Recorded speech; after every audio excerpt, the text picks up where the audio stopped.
வடிவேல் ஒரு படத்துல சொல்லுவார்ல, பேசாம இருக்கே இல்ல வாயில கத்தி விட்டு ஆட்டவான்னு. இந்த படத்துல இன்டர்வல் பிளாக்ல நிஜமாலுமே ஹீரோ ஒருத்த வாய்ப்புல கத்தி விட்டு ஆட்டுறாரு.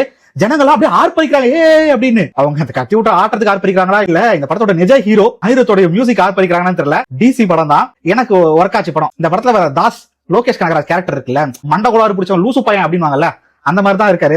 ஹைட் அவுட்டுக்கு போன இடத்துல சும்மா செவனே இருந்தா எல்லாருமே ஓடி போச்சிருக்கலாம். இல்லாத கோண செக்ஷன் எல்லாம் பண்ணி இல்லாத பிரச்சனையை வாரி போட்டுக்கிட்டு, இவருக்கு பிரச்சனை மட்டும் இல்லாம ஊர்ல இருக்கவங்க எல்லாருக்கும் அந்த பிரச்சனையை ஷேர் பண்ணி விட்டுட்டு ஒரே அலப்பறையா பண்ணிட்டு இருந்தாரு. செகண்ட் ஹாஃப்ல பாத்தீங்கன்னா சந்திரா வந்து அவங்க சும்மா இல்ல, அவங்க பங்குக்கு சில அலப்பறைகள் இந்த இன்டர்வல் பிளாக்ல கரெக்டா போடுவாங்க, மேட்னஸ் மீட்ஸ் மேட்னஸ் சொல்லிட்டு. ஆக்சுவலா இந்த படத்தோட டைட்டில் அதுவாக தான் வச்சிருக்கணும். லோக்கி வந்து ஆக்ஷன் சீக்வன்ஸ் தான் நல்லா பண்ணிருக்காரு. எஸ்பெஷலி வந்து இந்த படத்தை வந்து கிட்டி அப்படிங்கிற ஒரு கேரக்டர் இருக்குல்ல, எனக்கு இந்த ஹோல் படத்திலேயே வந்து he is the only person who always make sense. அவர் தான் எல்லாத்தையுமே கரெக்டா சொல்றாரு. ஆந்திராக்கு முன்னாடியே போயிடலாம், சேஃபா பண்ணிக்கலாம், எல்லாத்தையும் அவர் தான் சொல்றாரு. இந்த பையன் கேட்கறதே இல்ல தாஸ். அதுக்கப்புறமா அந்த சுன்னில், அது பேர் எங்க இருந்து பிடிச்சாங்க தெரியல, சுன்னிலான்ற கேரக்டர் சரத் ரவி பண்ணிருக்க கேரக்டர். பீப்புள் ஆர் லாஃபிங் ஃபார் தட் கேரக்டர். பட் ஆனா ஆக்சுவலா பாத்தீங்கன்னா ஒரு ஃபன்னிலி கன்னிங்கான ஒரு கேரக்டர். அந்த ரோலுமே அவரும் நல்லா பண்ணிருக்காரு. வாமிகா கேபி, அவங்க பேர் வாயில் நுழையில வாமிகா கேபி தான் நான் நினைக்கிறேன்.